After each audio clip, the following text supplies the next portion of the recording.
Hey boys and girls, welcome to July. I hope your summer has been amazing so far. This month we are still talking about joy. Joy is choosing to celebrate what God is doing in the world. It's not always easy to be joyful, but you can choose to look for the bright side of things. Hope you have a great week, and I'll see you next time.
Hey, welcome to Story Lab. This week, we're talking about joy, while we take a look at the story of the end of the story, which is a pretty big reason to celebrate.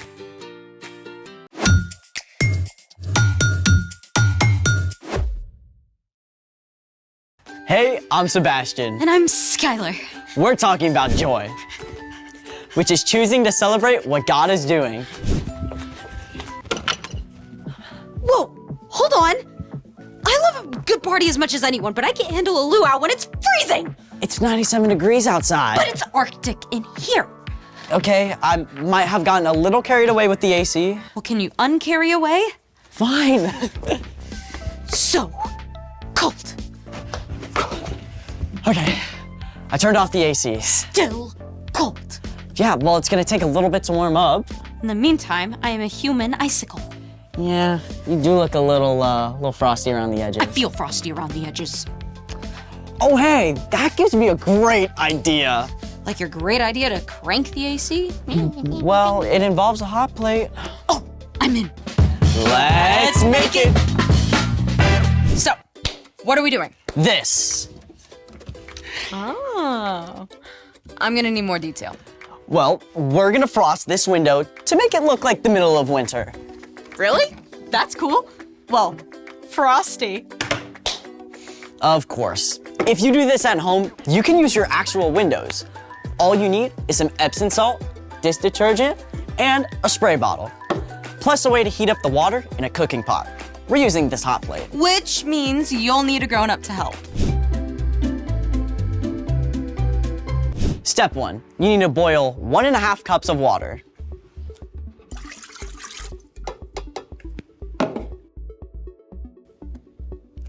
This is where we cut to 3 minutes from now. 3 minutes later! Oh, There it is. It's boiling. Step 2, once the water is boiling, slowly stir in 1 cup of Epsom salt. When water is boiled, the molecules move quickly, creating more space between them.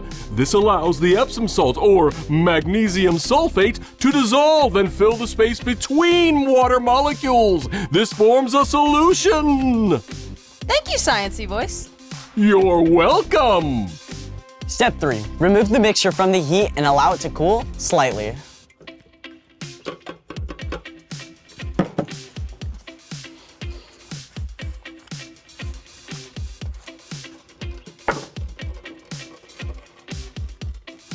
Nice oven mitts. Thank you. Step 4, stir in 3 tablespoons of dish detergent. Step 5, pour the mixtures into the spray bottles.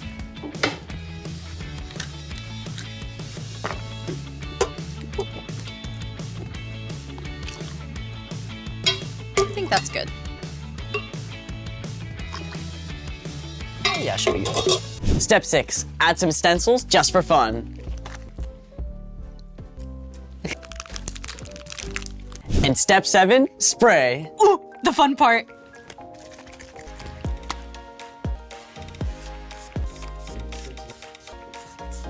Smells good. It does. Done. Doesn't look very frosty yet.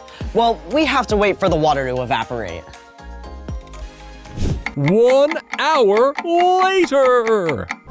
Can we look now? I think so. Ooh, looks like Christmas. Frost at its finest. As the mixture on the glass cools, the Epsom salt is forced out of the solution as a solid, forming crystals. You can't really see much through the glass. Just a glimpse. Speaking of not seeing things clearly yet, it's time for The story before the story. Today we're in Revelation, the very last book of the whole Bible. The other 65 books of the Bible mostly tell the beginning and middle of God's story. How God created a beautiful, perfect world, but people turned away from God. How from the beginning, God had a plan to restore us into relationship. How God sent Jesus to live and die in our place and return to life. And how Jesus' followers began to spread the news about Jesus and start new churches everywhere they went. We live in this middle part of God's story, sharing the love of Jesus in a broken world. But Revelation tells what the end of God's story will be like. So today, we're starting at the end of the story. Take it away. Hey everyone, I'm Jen, and today we're reading someone's mail. Don't worry though, this letter was written by Jesus' close friend John to a group of churches in Asia Minor, which we know today as Turkey. John wanted this letter to be passed around between the churches and read aloud to all the Jesus followers. I think he'd be thrilled to know we're reading his mail too. Now, there's a reason John had to write a letter instead of just visiting these churches. The Romans had exiled John to the island of Patmos. This was basically like being in jail. John wasn't stuck behind bars, but he sure couldn't go anywhere. John had spent his whole life sharing about the love of Jesus, and even on Patmos, he didn't give up hope. John continued to talk with God, and one day, the Holy Spirit gave John a vision. A loud voice like a trumpet called out, and Jesus himself appeared. Write on a scroll what you see. Send it to the 7 churches in Asia Minor. John fell down at the feet of Jesus. Do not be afraid. I am the first and the last. I am the living one. I was dead, but now look, I am alive forever and ever. Jesus gave John special messages about things that were going to happen. Some would happen soon, while others would happen closer to the end of time. This is where our letter comes in. John recorded everything he saw and heard in a letter that later became known as the Book of Revelation. I, John, am a believer like you. I am a friend who suffers like you. As members of Jesus' royal family, we can put up with anything that happens to us. Some of the things that Jesus showed to John were terrible. Others were glorious. Most of them, to be honest, were really difficult to understand. But there was one part of the vision that John was most excited to share. The ending, that's the best part. I can imagine John weeping with joy as he wrote the last things that Jesus showed to him. I saw a new heaven and a new earth. I heard a loud voice from the throne. It said, "Look, God now makes his home with the people. He will live with them. They will be his people, and God himself will be with them and be their God." We know that God is always with us, but in the time John writes about, we'll be able to see and experience God with our very own eyes and talk with God face to face. And it just gets better. He will wipe away every tear from their eyes. There will be no more death, and there will be no more sadness. There will be no more crying or pain.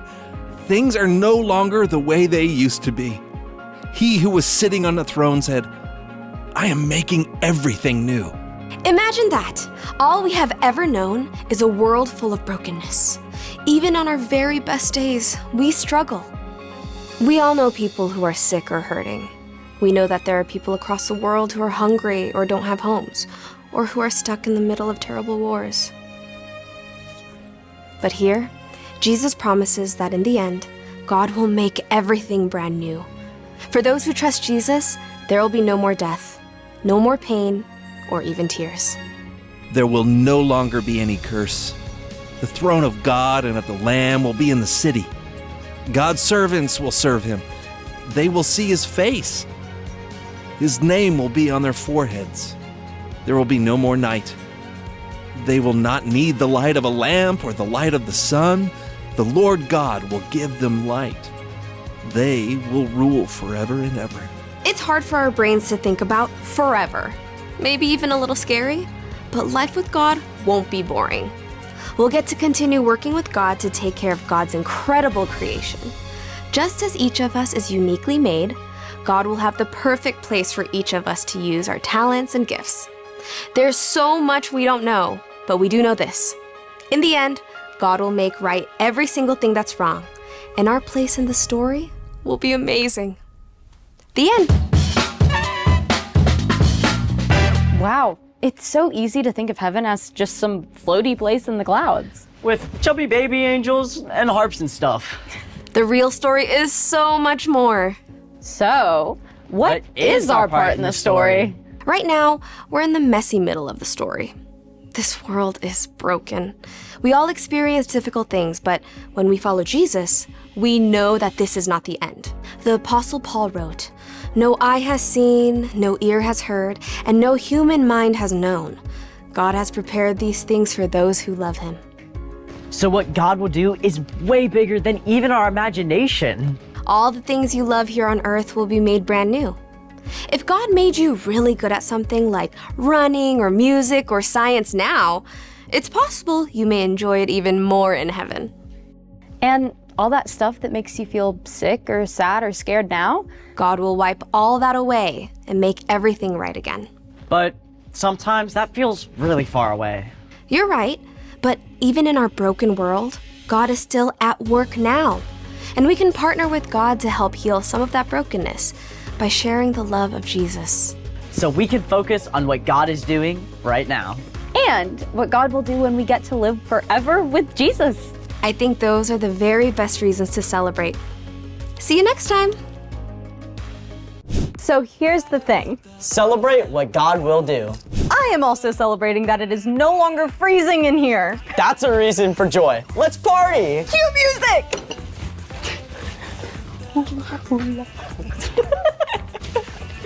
Thanks for joining us in the Story Lab. See you next time.